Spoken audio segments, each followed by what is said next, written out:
Salam Kamir, kekaguman ilahi mengarah pada iman dan rahmat.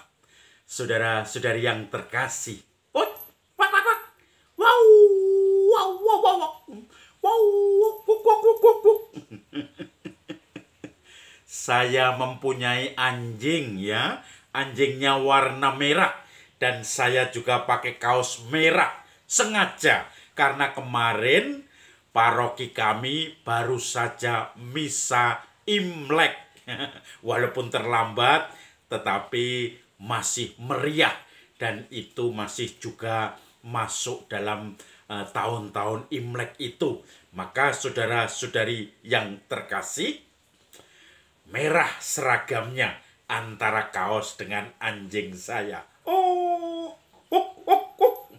lambang kemakmuran, lambang kemurahan, lambang kesuburan. Hujan lebat sampai saat ini. Saudara-saudari yang terkasih, saya mempunyai teman satu rumah, Romo Suryo namanya. Dia sangat penyayang terhadap anjing, yaitu dog lover. Dia punya anjing yang beberapa bulan yang lalu hilang, pergi dari rumah entah kemana. Padahal kalau tidur saja di kamarnya, di sampingnya, bahkan pagi-pagi nanti minta keluar, dikeluarkan jam 4 mungkin untuk kebutuhan MCK, biasanya balik lagi. Tapi suatu saat anjing itu tidak balik lagi. Namanya Jordan.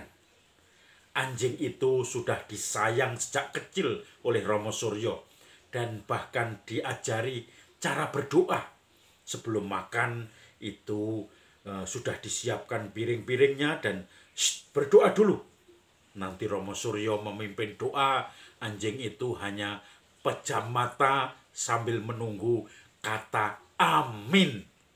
Begitu amin, anjing itu Yordan melek, matanya terbuka. Dan baru dihitung, go! Nah, baru boleh makan. Itu sayang sekali Romo Suryo. Maka seperti ketika sudah hilang, 1-2 hari dulu pernah hilang, 1-2 hari balik lagi, ketemu lagi. Tetapi ini sampai berbulan-bulan sudah tidak ketemu, artinya sudah hilang, nggak tahu kemana si Jordan itu. Maka Romo Suryo menjadi seperti kata Ariel ya, separuh jiwaku pergi. Mulanya begitu indah. Oh, bukan Ariel itu sih, Anang Hermansyah. Separuh jiwaku pergi. Yaitu si Jordan itu hilang kemana. Sampai sekarang tidak ketemu. Maka ketika ada anjing lain pun seakan-akan tidak bisa menghibur hatinya yang gundah itu. Katanya kalau sekarang teringat waktu mainan dengan Jordan itu seakan-akan rasanya sedih lagi. Anjingnya itu besar, campuran antara Siberian Husky dengan kampung, saya tidak tahu apa, atau kampung mana, tetapi yang jelas gede dan sejak lahir tidak punya ekor. Jadi itu memang genetik, bukan dipotong. Dan anjingnya itu sudah jinak kemana-mana. Bahkan Romo Suryo sering membawa keluar naik Vespa, diboncengkan di depan. Bahkan ketika lampu merah, nanti ada pemotor lain yang lihat, dia ketawa-ketawa. Dan Jordan pun yang bonceng di depan hanya diam saja. Tangan kaki depannya ditaruh di atas stang Vespa. Dan itu sudah diajak keliling-keliling, dia senang sekali. Saudara-saudari yang terkasih, anjing ada yang dekat. Tapi ada orang yang juga tidak suka anjing. Kadang orang berantem, yang satu senang anjing, yang satu tidak suka. Maka kemudian terjadi konflik karena sesuatu yang membuat orang itu beda pendapat. Tetapi kadang-kadang orang bisa salah tangkap. Seperti Injil hari ini.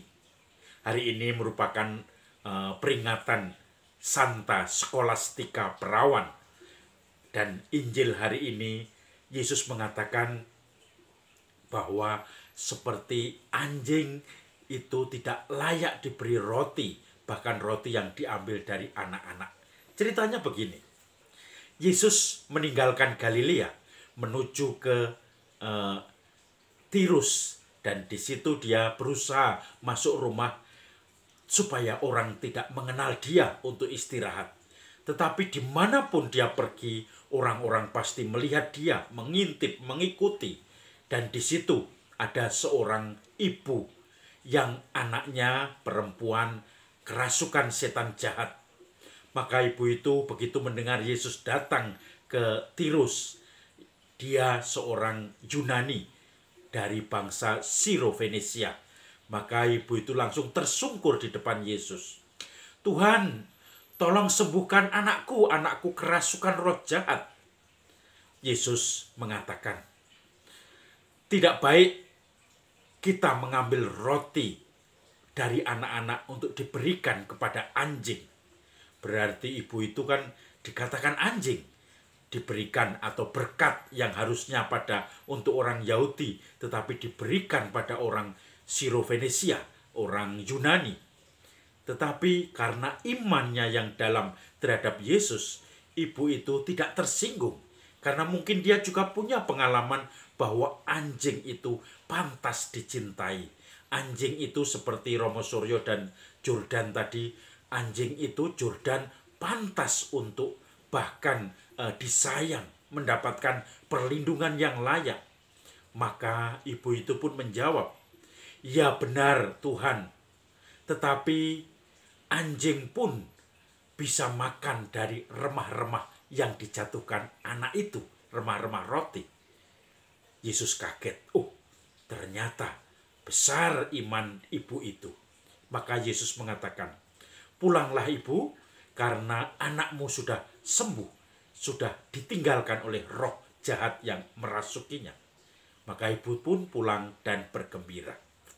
Saudara-saudari yang terkasih, memang kita merasakan bahwa orang-orang kadang merasa Yesus atau kabar gembira keselamatan ditujukan kepada orang-orang Yahudi. Tetapi ternyata tidak hanya orang Yahudi. Bahkan dari kisah itu, Yesus menunjukkan bahwa orang-orang non-Yahudi, orang Yunani, Siro-Fenisia, itu pun dicintai.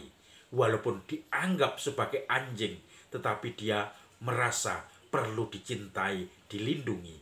Dan itu menjadi sebutan yang akrab, yang menyemangati bagi wanita itu. Dan akhirnya pun disembuhkan. Saudara-saudari yang terkasih, kadang dalam kehidupan sehari-hari, orang merasa diri lebih layak daripada orang lain. Kenapa yang mendapatkan berkat Tuhan orang itu, orang itu, orang itu, bukan saya? Bukankah saya ini sudah berbuat ini, berbuat itu? Saya sudah berkorban untuk tetangga saya. Saya sudah berkorban menghabiskan waktu, menghabiskan biaya, bahkan kegiatan-kegiatan yang saya ikuti di gereja, yang saya ikuti di masyarakat, semua komplit. Tapi kenapa saya jauh dari rezeki, dari berkat Tuhan, dari kesuksesan untuk anak-anak, untuk keluarga saya, untuk usaha saya? Nah, karena merasa saya sudah ini, sudah itu, maka saya berhak mendapatkan ini, itu dari Tuhan. Ini sikap yang keliru, seakan-akan Tuhan diajak berdagang. Saya sudah melaksanakan dengan detail seluruh aturan-aturan gereja. Saya sudah mengaku dosa setahun 2 kali. Saya sudah ke gereja tiap minggu dan juga hari raya yang disamakan hari Minggu. Saya sudah ini, sudah itu. Tapi kenapa saya yang mendapatkan kegagalan? Saya yang selalu seakan-akan tidak diberkati Tuhan. Nah, saudara-saudari yang terkasih, berdagang bersama Tuhan, berdagang terhadap Tuhan, itu sikap yang seperti orang-orang Farisi yang merasa terpilih, merasa harus dijadikan anak, bukan anjing, tetapi mereka justru kadang-kadang menolak roti itu. Tetapi anak-anak, tetapi anjing yang ada di bawah meja anak-anak itu sering justru mendapatkan roti yang lebih banyak, karena anak-anak pun malas memakannya, dan anjing pun dengan gembira, dengan penuh syukur makan roti remah-remah yang jatuh dari meja anak-anak itu.